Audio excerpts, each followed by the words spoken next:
SME manufacturing businesses operate in a crowded marketplace and face huge price competition. I often hear salespeople and SME business owners losing business on price. It is particularly frustrating for quality conscious and technocrat business owners. It forces them to think, should I reduce price or lose business? How will my small business survive if I lose business? How to sell at a cheaper price without compromising on quality? What should be my pricing strategy? Can I compete without lowering prices? Now, here are some few insights I would like to share.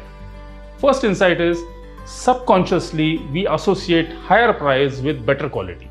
And reverse is also true. Cheap means inferior. Which impression do you want to create? Second, people buy on value as perceived by them and not on price. If they don't see the value, then they find it expensive. Hence, working on pricing alone is not fruitful. You have to work on showing value as well. Now, third insight is, are you really sure that you or your salespeople can win 2-3 times more orders? If you reduce price by 10-15%, I bet you won't be able to. And are you sure that other competitors will not be able to match your pricing then? They will, right? Then what are we actually achieving by reducing prices? Nothing. In fact, we are creating problems for our small business.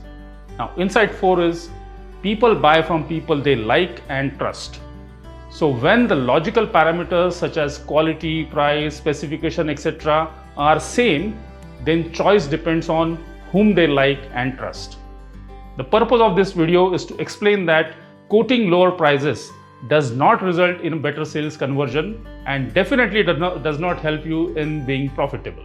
It causes a lot of problems in SME businesses. If you wish to know how to show value, how to earn their trust and confidence, how to compete without lowering your prices and maintain healthy profit margins, say value in the comment sections. Thank you.